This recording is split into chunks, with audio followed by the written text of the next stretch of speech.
Madam, with all the humbleness and gratefulness and gratitude, I would like to begin my speech for what you have done to the state.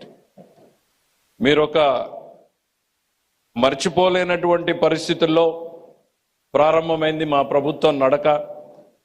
ఐసీయూలో ఉన్నటువంటి రాష్ట్రాన్ని ఎలా ముందుకు తీసుకెళ్లాలి అని చంద్రబాబు నాయుడు గారి ఎక్స్పీరియన్స్కి, మీరు అక్కడి నుంచి అందిస్తున్నటువంటి సహకారానికి నరేంద్ర మోడీ గారి ప్రభుత్వానికి ఈ రాష్ట్రం తరఫున హృదయపూర్వకంగా రుణపడి ఉంటామనేటువంటిది ఈ సందర్భంగా తెలియజేయాలనుకుంటున్నాను మేడం. ఇవాళ మీరు రావడం కాదు మేడం, మీతో పాటు దేశ ఆర్థిక వ్యవస్థను మొత్తం తీసుకొచ్చారు. ఇక్కడ ఉన్న వాళ్ళని ఒక్కొక్కరిని చూస్తూ ఉంటే వాళ్ళ అపాయింట్మెంట్ల కోసమే దాదాపు ఎంతో మంది వెయిట్ చేయాల్సినటువంటి పరిస్థితులు వచ్చేవి. The great state bank, the great union bank of India, bank of Baroda, the Canara bank, the bank of India, Indian bank, central bank of India, NABARD, Andhra Pradesh Gramina Bank, State Cooperative Bank, Punjab National Bank, Indian Overseas Bank, IDA Bank Limited, and the largest investor LIC of India and the New India Assurance Company. దేశ ఆర్థిక వ్యవస్థ మొత్తం ఈరోజు బొంబాయిలో లేదు, అమరావతిలో ఉంది అనడానికి ఇంతకన్నా మీరు మాకిస్తున్నటువంటి సపోర్ట్కి ఇంతకన్నా వేరే ఏం ఎగ్జాంపుల్ అవసరం లేదు madam. With all the whole heartedness you have been supporting us and we shall be ever grateful to you. నా స్పీచ్లోకి వెళ్ళే ముందు వారితో నాకున్నటువంటి ఒక సంవత్సరంలో నా అనుభవాలను రెండు పంచుకోవాలనుకుంటున్నాను. నేను రాజకీయాల్లో 40 సంవత్సరాలుగా ఉన్న చంద్రబాబు నాయుడు గారితో ప్రతిరోజు నేర్చుకుంటూనే ఉన్నా. మేడం గారిని కలిసే మొదటి రోజుల్లో చాలా మంది చెప్పారు, she's a tough lady. Yes, she's tough, she's tough. ఇంట్లో అమ్మ కూడా అంతే కఠినంగా ఉంటుంది. మన ఇంట్లో ఆ కఠినంగా అమ్మ లేకపోతే మనం ఇట్లా తయారైండే వాళ్ళం కాదు. అడిగినవన్నీ అమ్మ కొనివ్వదు, అడిగినవన్నీ అమ్మ ఇవ్వదు మన చేతికి. ప్రతిరోజు ఐస్ క్రీమ్లు ఇవ్వదు, ప్రతిరోజు బట్టలు ఇవ్వదు, ప్రతిరోజు మనం చేయాల్సినవి చేయదు. ఏది అవసరమో ఎప్పుడు అవసరమో అప్పుడే ఇస్తుంది తల్లి. అలాంటి అమ్మతనాన్ని ఆమెలో చూశాను నేను. If she is tough, yes she is really tough. If it is not in the interest of the state, if it is not in the interest of the people, it is not interest of the financial discipline, she is tough. కోపం ఎక్కువ అంటారు madam, I'm taking Liberty please. కోపం ఎక్కువ అంటారు. Yes, time waste చేయడం అంటే ఆమెకు కోపం ఎక్కువ. ఎవరైనా టైం తీసుకుంటే, if she gives a time, amazing. 40 సంవత్సరాల్లో చాలా మందిని చూశాను నేను. She comes thoroughly prepared. మనం ఏ సమస్యతో వెళ్తున్నాం ముందు అడుగుతారు, ఇచ్చిన తర్వాత అసలు పాసిబుల్ సొల్యూషన్స్తో వస్తారు. And she expect the same homework from us. If we don't do that homework, I think she is right. ఆ కోపం ఉండడం అవసరం. ఎందుకంటే ఇంత పెద్ద భారతదేశ వ్యవస్థలో ప్రతి క్షణం కూడా విలువైనటువంటిదే. ఆ సమయం విలువ తెలిసిన వ్యక్తిగా ఆమె చూపించేటువంటి కోపాన్ని అర్థం చేసుకోవాలనేటువంటిది నేను ఈ దేశాన్ని కోరుతా ఉన్నాను. అండ్ ద కైండ్ ఆఫ్, ఒక్క పోలవరం మీద వెళ్తే మేడంకి పోలవరం గురించి అంత ఎక్కువ ఏం తెలిసి ఉంటుందిలే అనుకున్న ఫస్ట్ మీటింగ్కి వెళ్ళాను madam. I was shocked the kind of details she has on the Polavaram subject. ప్రతి సబ్జెక్ట్లోనే అట్లా. ఏ కమ్యూనికేషన్ ఎప్పటి నుంచి స్టేట్ నుంచి గవర్నమెంట్ ఆఫ్ ఇండియాకి వచ్చింది, what is the government of India response to it, what is ministry of water response, water resources to it, what did the finance say. She has the thorough understanding of the issue and she comes prepared like that and she expects us to prepare like that. And we are, madam, we are trained with Chandrababu Naidu garu. We also do our homework before coming to you, ma'am. But still, there's a lot to learn from you. Every time we come, we learn a new thing. In fact, మీరు tough అంటే మేము అనుకునే వాళ్ళం. మేము పెరిగినటువంటి రాజకీయ వాతావరణంలో మా స్కూల్ హెడ్ మాస్టర్ కూడా చాలా టఫ్ అని.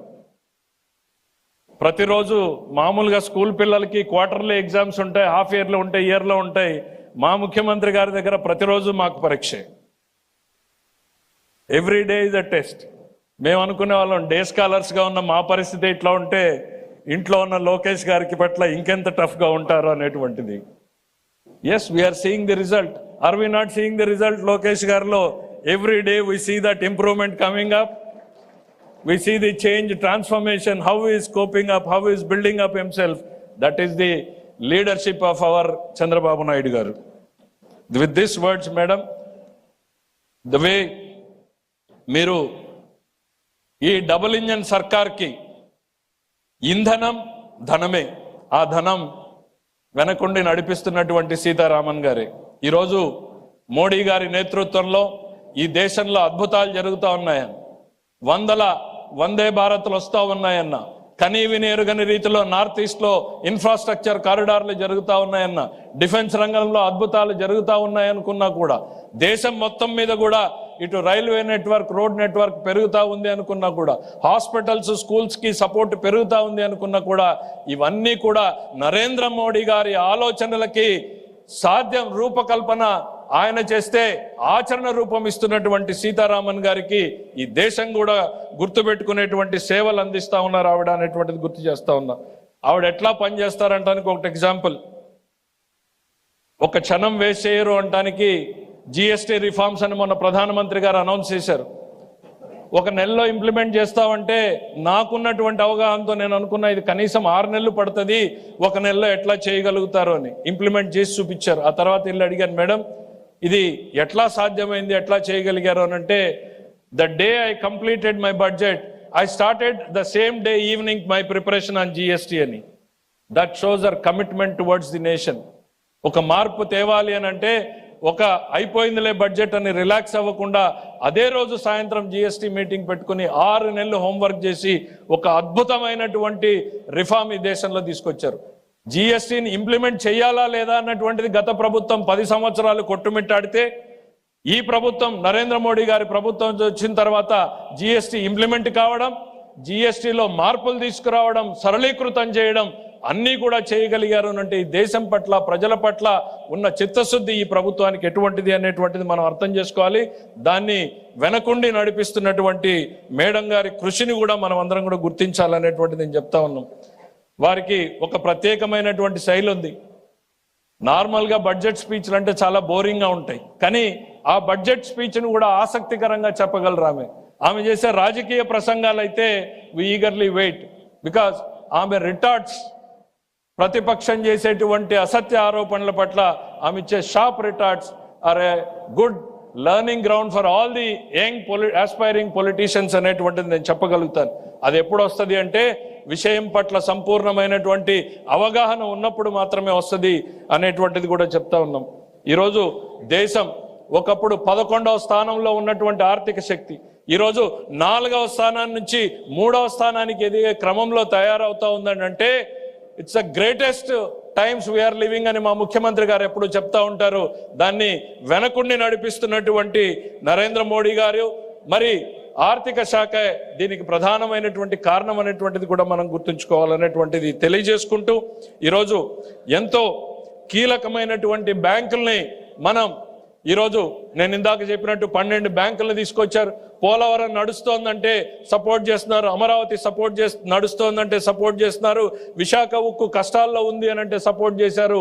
ఏ సమస్యతో వెళ్ళినా కూడా మేడం మా పట్ల ఒక పాజిటివ్ యాటిట్యూడ్, మా పట్లనే కాదు. నేను ఇందాక చెప్పాను, ఫస్ట్ జిఎస్టీ మీటింగ్లో ఒకటే చెప్పి క్లోజ్ చేస్తాను. ఫస్ట్ జిఎస్టీ మీటింగ్లో లంచ్ టైంలో ఉంటే నేను తెలంగాణ ఫైనాన్స్ మినిస్టర్ ఒక దగ్గర ఉంటే ఇద్దరి దగ్గరకు వచ్చాము. ఒక మాట చెప్పారు, చిన్న చిన్న సమస్యల పట్ల భేషజాలకు పోవద్దండి, పంతాలకు పోవద్దండి, పట్టింపులకు పోవద్దండి, పరిష్కారం చేసుకోండి, ఇద్దరు ఎదిగే అవకాశం ఉంది అనేటువంటి చెప్తూ ఈరోజు ప్రధానంగా మీరు ఈ సమస్యని పరిష్కరించుకోండి అని అంటే, ఒక తల్లి ఒక బాల్ కోసం ఇద్దరు కొట్లాడితే ఎట్లా ఇబ్బంది పడతారో, అరే నీకు ఆ బాల్ ఇస్తాను, నువ్వు ఈ బ్యాట్ తీసుకొని 2 రాష్ట్రాల సమస్యని పరిష్కారం చేశారు. సో ప్రతి నిమిషం కూడా ఈ ఎన్డీఏ ప్రభుత్వంలో నరేంద్ర మోడీ గారి ఆలోచనలు అక్కడ ఇంప్లిమెంట్ అవుతున్నాయి. ఇక్కడ చంద్రబాబు నాయుడు గారి నేతృత్వంలో ఇన్ని అభివృద్ధి పథకాల్ని, సంక్షేమ పథకాల్ని మాకు అందించగలుగుతున్నారు అని అనుకుంటా ఉంటే, కేవలం ఇవాళ ఎన్డీఏకు ప్రజలు వేసినటువంటి ఓటు అనేటువంటి తెలియజేసుకుంటూ ఈ అవకాశాన్ని ఇచ్చినటువంటి మీ అందరికీ కూడా ధన్యవాదాలు తెలియజేస్తూ సెలవు తీసుకుంటున్నాను. జై హింద్.